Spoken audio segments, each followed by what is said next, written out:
نحمده ونصلي على رسوله الكريم اما بعد فاعوذ بالله من الشيطان الرجيم بسم الله الرحمن الرحيم رب اشرح لي صدري ويسر لي امري واحلل عقدة من لساني يفقهوا قولي۔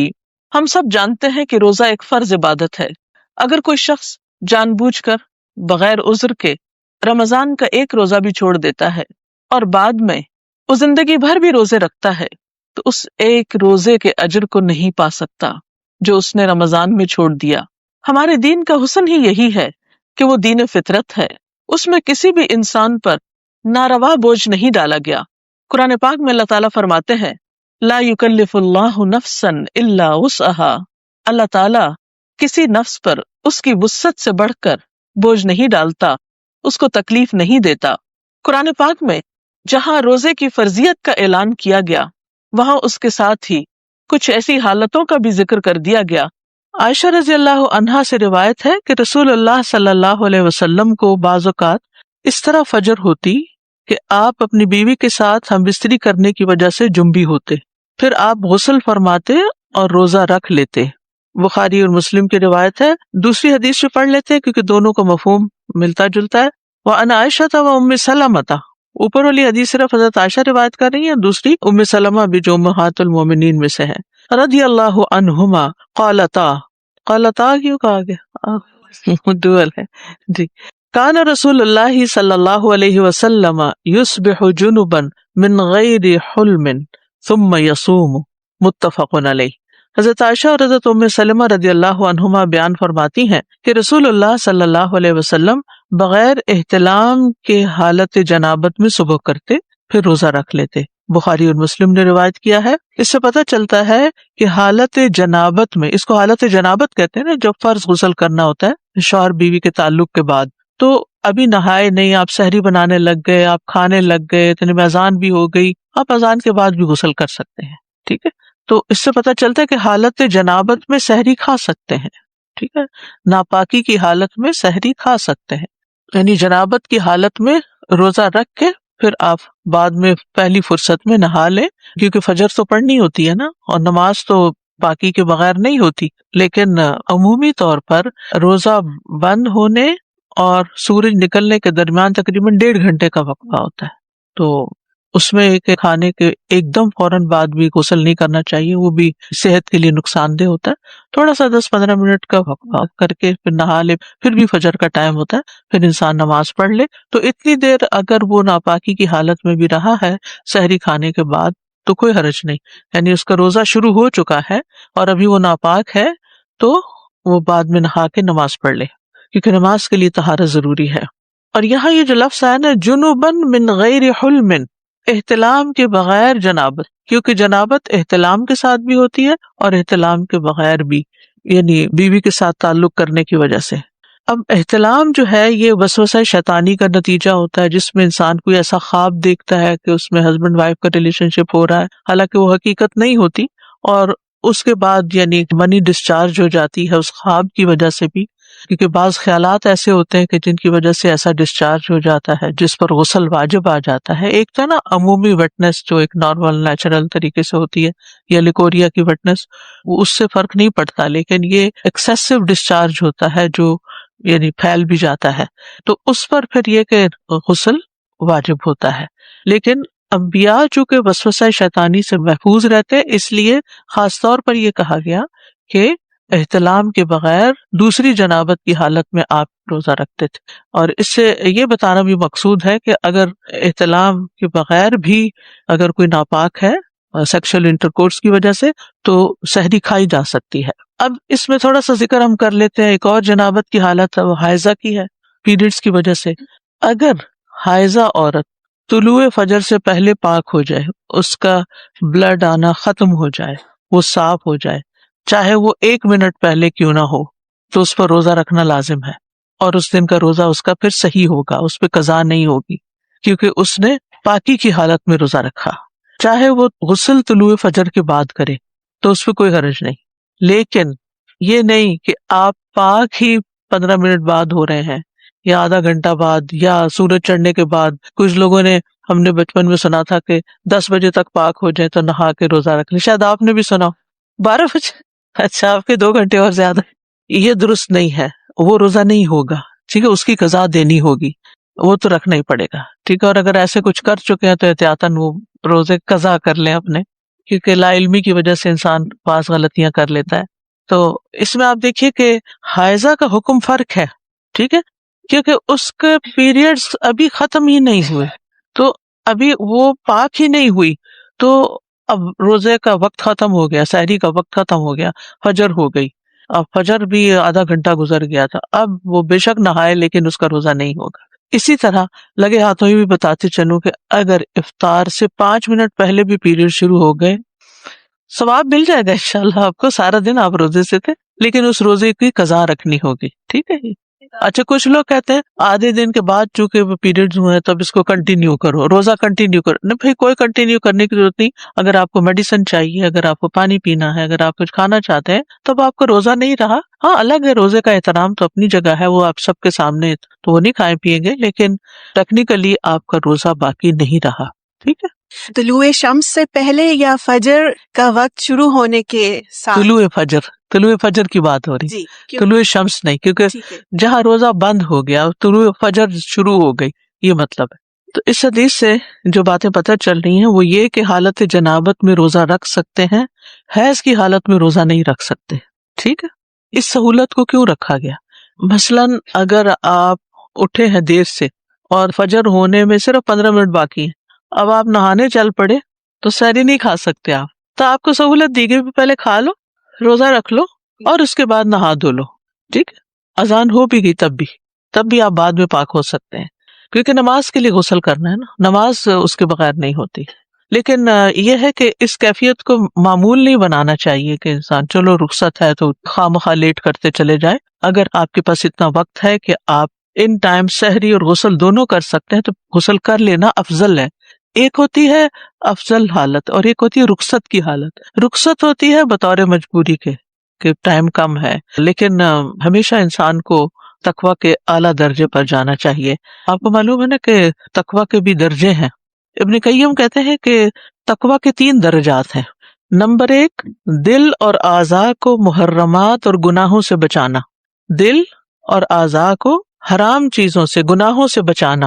دل کے بھی کچھ گناہ ہوتے ہیں, اب اس تفصیل میں نہیں جا سکتا. نمبر 2, دوسرا درجہ تقویٰ کا, دل اور اعضاء کو مکروہات سے بچانا, حرام سے بچانا اور مکروہ سے بھی بچانا, کیونکہ بعض لوگ کہتے ہیں حرام تو نہیں نا, اس لیے چلو کر لیتے ہیں یہ کام. تیسرا ہے دل اور اعضاء کو لایانی اور فضول امور سے محفوظ رکھنا, فضول باتوں سے, فضول کاموں سے, وقت ضائع کرنے سے, بیکار کے کاموں میں الجھنے سے بھی بچانا. پہلا مرتبہ انسان کی زندگی کے لیے ناگزیر ہے کہ حرام سے بچے. دوسرا مرتبہ اس زندگی کو صحت مند اور مضبوط بناتا ہے, آپ کا ایمان مضبوط کرتا ہے. اور تیسرا مرتبہ اس زندگی میں سرور, تازگی اور خوشیاں لاتا ہے. سمجھ آئے؟ یعنی جب آپ لایانی اور فضول چیزوں سے بچتے ہیں تو آپ کے اندر ایک سکینت اور ایک اطمینان پیدا ہوتا ہے. پہلے میں حرام چیزوں سے اپنے آپ کو بچانا ناگزیر ہے, وہ ناگزیر کا مطلب ہے اس کے بغیر چارہ ہی نہیں, کہ حرام سے تو بچنا ہی بچنا ہے. اور دوسرا جو ہے وہ انسان کو صحت مند بناتا ہے, ایمانی صحت. اور تیسرا جو ہے وہ انسان کی زندگی میں خوشی لاتا ہے, تازگی لاتا ہے, سرور لاتا ہے, اطمینان لاتا ہے, سکون لاتا ہے. آپ ایک نفس مطمئنہ بن جاتے ہیں کیونکہ آپ کے اندر ریگریٹس نہیں ہوتے کہ آپ نے اپنے آپ کو ضائع نہیں کیا, اپنی زندگی ضائع نہیں کی, اپنا وقت ضائع نہیں کیا, اپنا مال ضائع نہیں کیا, آپ نے بیکار کاموں سے بچ کے زندگی گزاری. بعض لوگ جو تھے کچھ مباح چیزوں سے بھی صرف اس لیے بچتے تھے کہ کہیں پھسل کے حرام میں نہ چلے جائیں, ٹھیک ہے نا. نبی صلی اللہ علیہ وسلم نے حضرت معاذ بن جبل کو ایک جامع وصیت کی تھی کہ تم جہاں کہیں بھی ہو اللہ سے ڈرو اور خطا ہو جانے کے بعد نیکی کر لو, وہ برائی کو مٹا دیتی ہے, اور لوگوں کے ساتھ حسن اخلاق سے پیش آؤ. اور آپ دیکھیں کہ خوشی جو ہے نا وہ مال و دولت سے نہیں آتی, سکون قلب سے آتی. خوش قسمتی یہ نہیں کہ آپ کے پاس ڈھیروں مال اور دنیا ہو, خوش قسمتی یہ ہے کہ آپ اللہ کے پسندیدہ بندوں میں سے ہوں. اور اسی کا معنی ہے نا یا ایھا الذین آمنوا اتقوا اللہ حق تقاتہ ولا تموتن الا وانتم مسلمون, تمہاری موت فرما برداری کی حالت میں آئے, نافرمانی کرتے ہوئے نہیں. sometimes رمضان میں پیریڈس کے ڈیز کے علاوہ اسپاٹنگ شروع ہو جاتی ہے. اور وہ چونکہ ہم روزے سے ہوتا ہے نا تو ہماری باڈی میں چینجز آ رہے ہوتے ہیں. پیریڈز وہ ہوتے ہیں جو پیریڈز کے دنوں میں ہوتے ہیں. اس کے علاوہ جو بھی بلیڈنگ ہوتی وہ پیریڈ شمار نہیں ہوتی. اور اس میں عادت کو کنسیڈر کیا جاتا ہے کہ آپ کی عادت 5 دن ہے تو 5 دن جو ہوا وہ پیریڈز ہوگا. 7ویں 8ویں دن اگر کچھ ہو گیا تو اس کو دوبارہ سے پیریڈز مت بنائے. ٹھیک ہے، وہ بیماری ہے اور اس میں ہر نماز کے لیے غسل کرنے کی ضرورت نہیں ہے. فریش وضو کریں، اپنے آپ کو صاف ستھرا کریں اور نماز اور روزہ کر لیں. ہم سب جانتے ہیں کہ روزہ ایک فرض عبادت ہے، اللہ تعالیٰ کا حکم ہے. یہ بات ہم بچپن سے سنتے آئے ہیں، لیکن یہ بات کہاں لکھی ہوئی ہے، ہمیں کیسے پتہ چلی ہے کہ واقعی فرض عبادت ہے؟ تو اس سلسلے میں آئیے ہم اللہ تعالیٰ کی کتاب قرآن پاک کی طرف رجوع کرتے ہیں، جو ہم سب کے لیے، تمام انسانیت کے لیے کتاب ہدایت ہے. قرآن پاک کی سورۃ البقرہ آیت نمبر 183 میں اللہ سبحانہ تعالیٰ فرماتے ہیں، یا ایھا الذین آمنوا کتب علیکم الصیام کما کتب علی الذین من قبلکم لعلکم تتقون. اے لوگو جو ایمان لائے ہو، تم پر روزے فرض کیے گئے جیسے تم سے پہلی قوموں پر فرض کیے گئے تھے تاکہ تم میں تقوی پیدا ہو. تو گویا ہم سب کو روزہ اس لیے رکھنا ہے کہ یہ اللہ سبحانہ تعالیٰ کا حکم ہے، یہ ایک فرض عبادت ہے. اور یہ صرف ہم پر ہی فرض نہیں بلکہ پہلی امتوں پر بھی فرض تھا. پھر ہم دیکھتے ہیں کہ قرآن پاک میں ہی اللہ سبحانہ تعالیٰ فرماتے ہیں، فمن شہد منکم الشہر فلیصم. اب جو شخص اس مہینے کو پائے اسے لازم ہے کہ وہ اس کے روزے رکھے. گویا یہ ایک تاکیدی حکم ہے. ہاں، اگر کوئی مجبوری ہو، بیماری ہو، عذر ہو تو اس صورت میں فرمایا وَمَنْ كَانَ مَرِيدًا أَوْ عَلَى سَفَرٍ فَعِدَّةٌ مِّنْ أَيَّامٍ أُخَرَ. اور جو کوئی مریض ہو یا سفر پر ہو تو وہ دوسرے دنوں سے گنتی پوری کر لے. گویا اگر وہ رمضان میں روزہ نہیں رکھ سکا تو رمضان کے بعد اس کو قضا روزہ رکھنا ہوگا، گنتی پوری کرنی ہوگی. اور ایسا کیوں ہے کہ یرید اللہ بکم اليسر ولا یرید بکم العسر. اللہ تعالیٰ تمہارے ساتھ نرمی چاہتا ہے، سختی نہیں کرنا چاہتا. وَلِتُكْمِلُوا الْعِدَّةَ. اور یہ طریقہ تمہیں اس لیے بتایا جا رہا ہے تاکہ تم روزوں کی تعداد پوری کرو. تو اس سے ہمیں یہ بھی پتہ چل رہا ہے کہ نہ صرف یہ کہ ہمیں روزے رکھنا ہے بلکہ اس سال میں جتنے بھی روزے ہوں گے 29 یا 30 ان کی گنتی بھی پوری کرنا ہے. اور پھر وَلِتُكَبِّرُوا اللَّهَ عَلَى مَا هَدَاكُمْ وَلَعَلَّكُمْ تَشْكُرُونَ. اور جس ہدایت سے اللہ نے تمہیں سرفراز کیا ہے اس پر اللہ کی بڑائی کا اظہار کرو اور تاکہ تم شکر ادا کر سکو. قرآن پاک کے علاوہ حدیث رسول صلی اللہ علیہ وسلم سے بھی ہمیں روزے کی فرضیت کا پتہ چلتا ہے. ابن عمر کی روایت ہے، عن ابن عمر رضی اللہ تعالی عنہ قال رسول اللہ صلی اللہ علیہ وسلم بنی الاسلام علی 5 شہادت ان لا الہ الا اللہ وان محمد رسول اللہ واقام الصلاة وایتاء الزکاة والحج وصوم رمضان. رواہ البخاری. حضرت ابن عمر یعنی عبداللہ بن عمر رضی اللہ تعالی عنہ فرماتے ہیں کہ نبی اکرم صلی اللہ علیہ وسلم نے فرمایا، اسلام کی بنیاد 5 چیزوں پر ہے.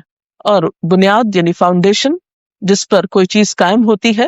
تو گویا اسلام کی عمارت 5 چیزوں پر یا 5 پلرز پر قائم ہے، جس میں سب سے پہلی چیز اس بات کی گواہی کہ اللہ کے سوا کوئی معبود نہیں اور محمد صلی اللہ علیہ وسلم اللہ کے رسول ہیں. یعنی ہمارے پاس اللہ تعالیٰ کے پیغامات لے کر آئے ہیں کہ ہمیں کیا کرنا چاہیے اور کیا نہیں کرنا چاہیے. اور پھر نماز قائم کرنا، زکوٰۃ ادا کرنا، حج کرنا اور رمضان کے روزے رکھنا. تو گویا اللہ تعالیٰ کی کتاب کے بعد رسول اکرم صلی اللہ علیہ وسلم کی تعلیمات سے بھی ہمیں یہ بات پتہ چلتی ہے کہ روزہ مسلمانوں کے لیے ایک بنیادی عبادت ہے، اہم ترین عبادت ہے. اس کے بغیر دین کا تصور مکمل نہیں ہوتا. حال یہ ہے کہ اگر کوئی شخص رمضان میں روزے نہیں رکھ سکا اور رمضان کے بعد وہ اس کی گنتی پوری کرنا چاہتا ہے تو کیا صرف روزہ رکھنا ہی کافی ہوگا یا پھر اس کا کفارہ بھی دینا ہوگا؟ تو اس کے لیے بات یہ ہے کہ روزے کا بدلہ روزہ ہی ہے. اگر کوئی شخص معذور ہے، اتنا بیمار اور مجبور ہے، ایسے مرض میں مبتلا ہے کہ جس میں وہ دوبارہ بھی روزہ رکھنے کے قابل نہیں، تو وہ شخص کفارہ دے سکتا ہے. لیکن وہ شخص جو رمضان کے بعد اپنے عذر سے نکل آئے، مثلا بیمار تھا اور وہ صحت مند ہو جائے اور اب روزہ رکھنے کے قابل ہو، تو اس کے لیے کفارہ نہیں، روزہ ہی ہے، یعنی قضا روزہ رکھنا ہوگا اس کو. روزہ فرض ہونے کی کوئی عمر نہیں بتائی گئی کہ 10 سال میں یا 11 سال میں. اس کے لیے بلوغت شرط ہے، یعنی ایک بچہ جب بلوغت کی عمر کو پہنچ جائے، لڑکی یا لڑکا، اور اس کی اپنی علامات ہیں جو بتائی گئی ہیں، تو اس وقت سے روزہ فرض ہو جاتا ہے. پھر بغیر عذر کے روزہ چھوڑنا ایک بہت بڑا گناہ شمار ہوتا ہے. السلام علیکم ورحمۃ اللہ وبرکاتہ.